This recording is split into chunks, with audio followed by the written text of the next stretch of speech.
आदरणीय श्री रामनाथ कोविंद जी, उपराष्ट्रपति श्री एम वेंकैया नायडू जी, प्रधानमंत्री श्री नरेंद्र मोदी जी, लोकसभा के स्पीकर श्री ओम बिरला जी, चीफ जस्टिस एन.वी. रमन्ना जी, सम्मानित सांसदगण, अन्य महानुभावों, देवियों और स्वजनों तथा मेरे प्यारे देशवासियों, सभी को जोहार।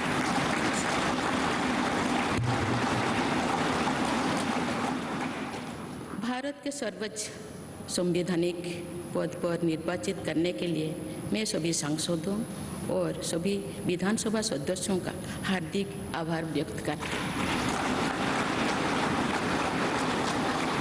क्या आप अपनी कृषि भूमि से 10 गुना ज्यादा कमाना चाहते हो तो फ्रीडम ऐप को अभी डाउनलोड कीजिए और साधकों से सीधे सीखिए। आपका मत देश के करोड़ों नागरिकों के विश्वास की अभिव्यक्ति है। मैं भारत के समस्त नागरिकों की आशा, आकांक्षा और अधिकारों की प्रतीक इस पवित्र संसद से सभी देशवासियों का पूरी विनम्रता से अभिनंदन करता हूँ।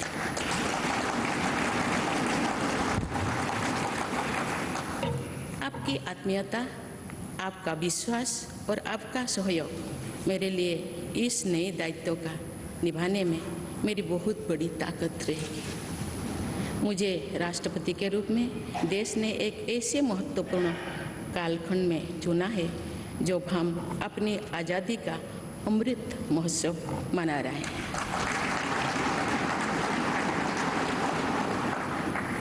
आज से कुछ दिन बाद ही देश अपनी स्वाधीनता के 75 वर्ष पूरी करेगा।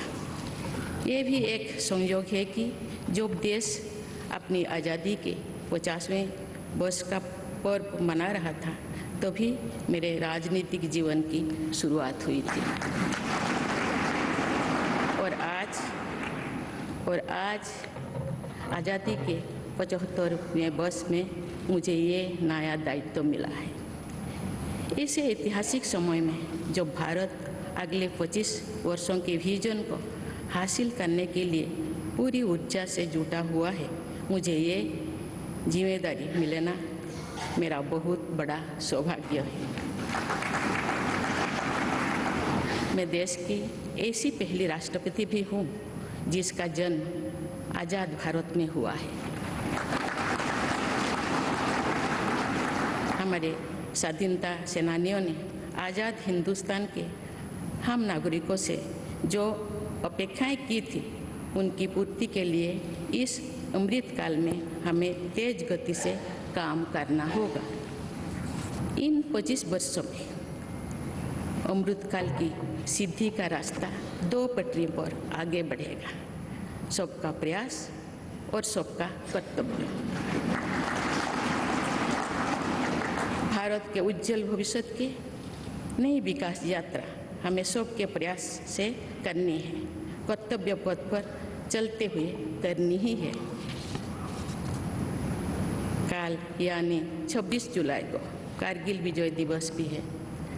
ये दिन भारत की सेनाओं के शौर्य और संयम दोनों का ही प्रतीक है।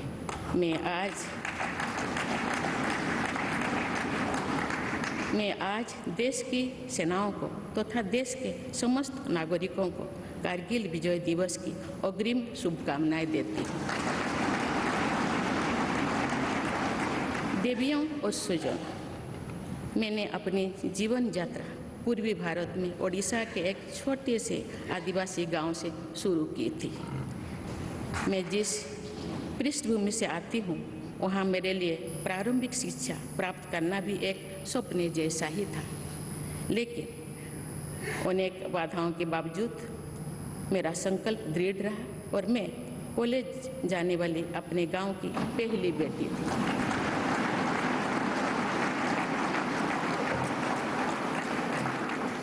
मैं जनजातीय समाज से हूँ और वार्ड काउंसिलर से लेकर भारत की राष्ट्रपति बनने तक का अवसर मुझे मिला है। ये लोकतंत्र की जननी भारतवर्ष की महानता है। ये हमारे लोकतंत्र की ही शक्ति है कि उसमें एक गरीब घर के पैदा होने बेटी, दूर सुदूर आदिवासी क्षेत्र में पैदा हुई बेटी भारत के सर्वोच्च संवैधानिक पद तक पहुंच सकती है। राष्ट्रपति के पद पहुंचना मेरी व्यक्तिगत उपलब्धि नहीं है, ये भारत की प्रत्येक गरीब की उपलब्धि है। मेरा निर्वाचन इस बात का सबूत है कि भारत में गरीब सपने भी देख सकता है और उन्हें पूरा भी कर सकता है।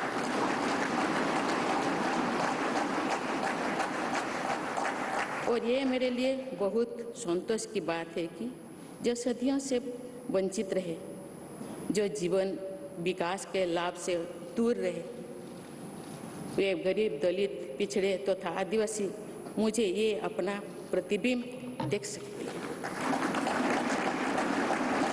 मेरे इस निर्वाचन में देश के गरीब व का आशीर्वाद शामिल है। देश की करोड़ों महिलाओं और बेटियों के सपनों और सामर्थ्य की झलक है।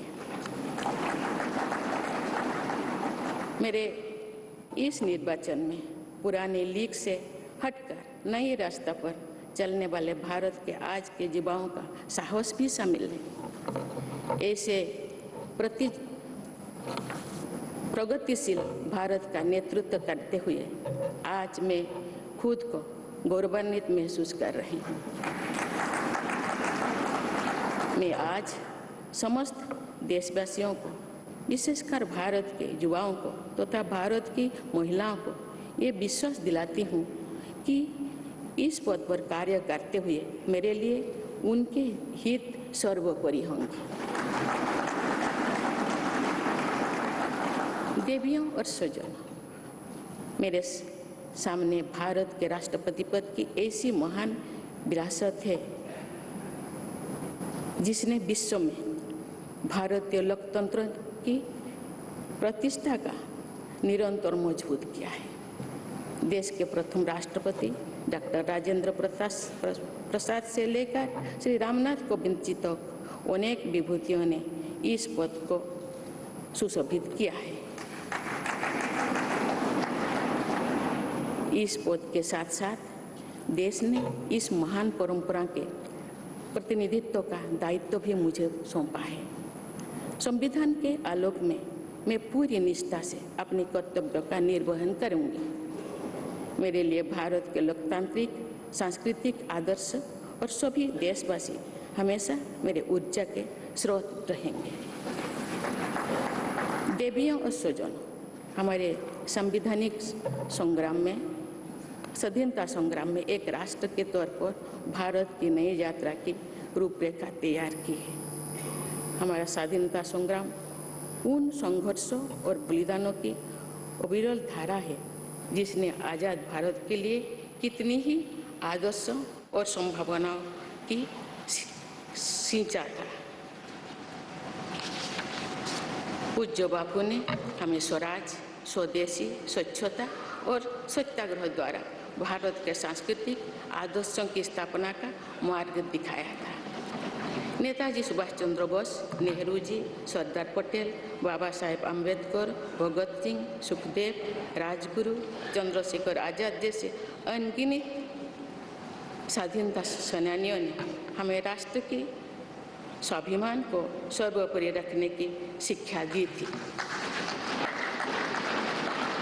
रानी लक्ष्मीबाई, रानी वेलु नाचियार, रानी गाईदिन्लु और रानी चेन्निमा जैसी अनेकों वीरांगनाओं ने राष्ट्र इच्छा और राष्ट्र निर्माण में नारी शक्ति की भूमिका को नई ऊर्जा दी है। संथाल क्रांति, पाइक क्रांति से लेकर कोल क्रांति और भील क्रांति ने स्वतंत्रता संग्राम में आदिवासी योगदान को और सशक्त किया।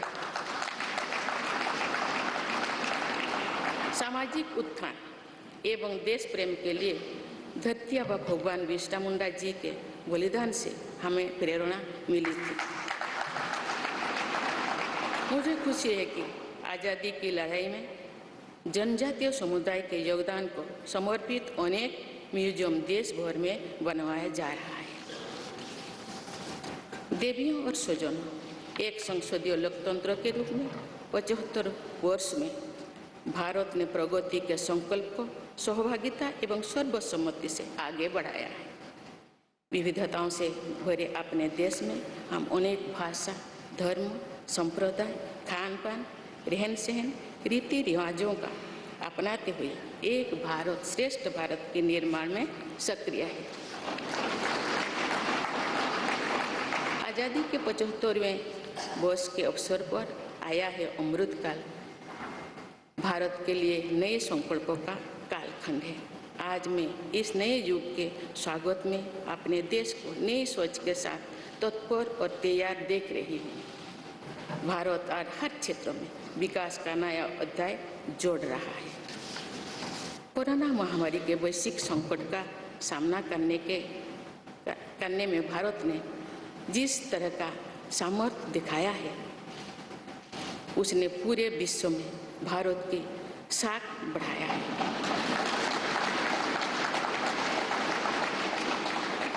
हम हिंदुस्तानियों ने अपने प्रयासों से न सिर्फ इस वैश्विक चुनौती का सामना किया, बल्कि दुनिया के सामने नए मापदंड भी स्थापित की। कुछ दिन पहले भारत ने कोरोना वैक्सीन की 200 करोड़ डोज लगाने का कीर्तिमान बनाया।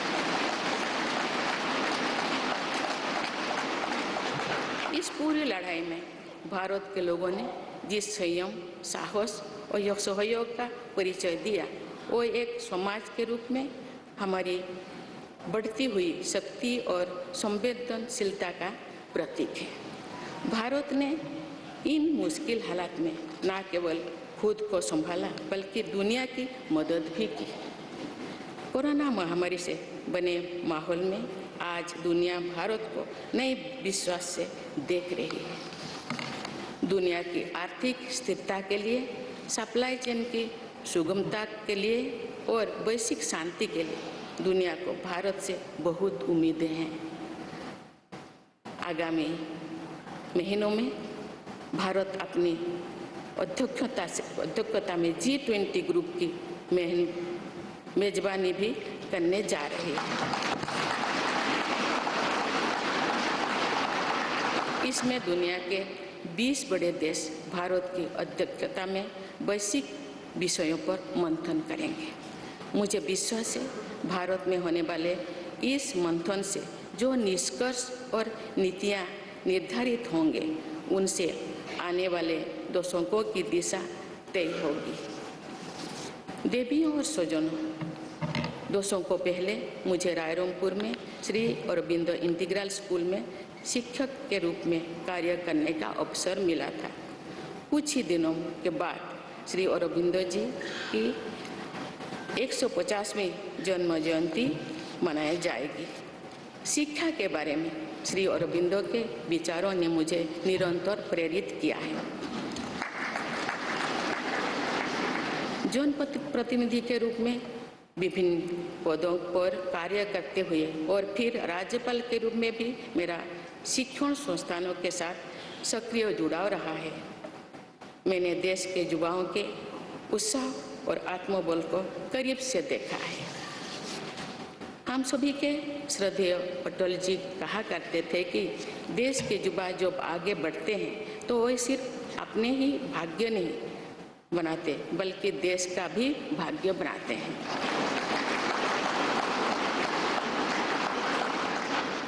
आज हम इसे सोच होते देख रहे हैं। वोकल फॉर लोकल से लेकर डिजिटल इंडिया तक हर क्षेत्र में आगे बढ़ रहा आज का भारत विश्व के साथ कदम से कदम मिलाकर औद्योगिक क्रांति 4.0 के लिए पूरी तरह भारत तैयार है। रिकॉर्ड संख्या में बन रहे स्टार्टअप्स में नए इनोवेशंस में दूर सुदूर क्षेत्रों में डिजिटल टेक्नोलॉजी की स्वीकार्यता में भारत के युवाओं की बड़ी भूमिका है। बीते वर्षों में भारत ने जिस तरह महिला सशक्तिकरण के लिए निर्णय लिए हैं, नीतियाँ बनाई गई है, इससे भी देश में एक नई शक्ति का संचार हुआ है। मैं चाहती हूँ कि हमारी सभी बहनें व बेटियां अधिक से अधिक सशक्त हो तथा वे देश के हर क्षेत्र में अपना योगदान बढ़ाती रहें। मैं अपने देश के युवाओं से कहना चाहती हूँ कि आप न केवल अपने भविष्य का निर्माण कर रहे हैं बल्कि भविष्य के भारत की नींव भी रख रहे हैं। देश के राष्ट्रपति के तौर पर मेरा हमेशा आपको पूरा सहयोग रहेगा। देवियों और स्वजनों, विकास और प्रगतिशीलता का अर्थ निरंतर आगे बढ़ना होता है, लेकिन साथ ही अपने अतीत का ज्ञान भी उतना ही आवश्यक है।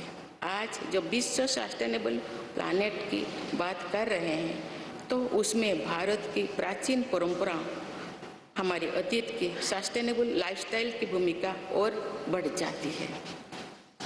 मेरा जन्म तो उस जनजातीय परंपरा से हुआ है जिसने हजारों वर्ष से प्रकृति के साथ तालमेल बनाकर जीवन को आगे बढ़ाया है। मैंने जंगल और जलाशयों के महत्व को अपने जीवन में महसूस किया है। हम प्रकृति से जरूरी संसाधन लेते हैं और उतनी ही श्रद्धा से प्रकृति से सेवा भी करते हैं। यहाँ संवेदनशीलता का आज वैश्विक अनिवार्यता बन गया है। मुझे इस बात की प्रसन्नता है कि भारत पर्यावरण संरक्षण के क्षेत्र में विश्व का मार्गदर्शक बन रहा है। देवियों और स्वजन, मैंने अपने अब तक के जीवन में जौन सेवा में ही जीवन की सार्थकता को अनुभव किया है। श्री जगन्नाथ क्षेत्र के एक प्रख्यात कवि भीम भोई जी की कविता की एक पंक्ति है, मो जीवन पचे नर के पड़ी था जगत उद्धार।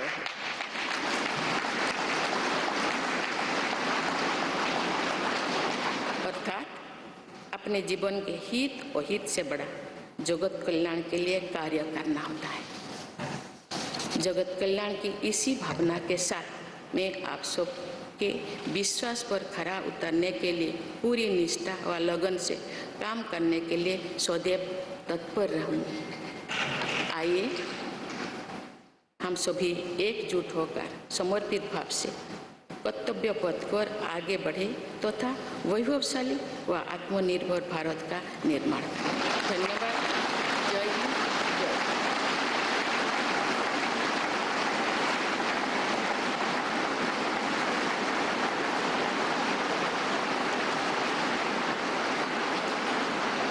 क्या आप अपनी कृषि भूमि से 10 गुना ज्यादा कमाना चाहते हो? तो फ्रीडम ऐप को अभी डाउनलोड कीजिए और साधकों से सीधे सीखिए।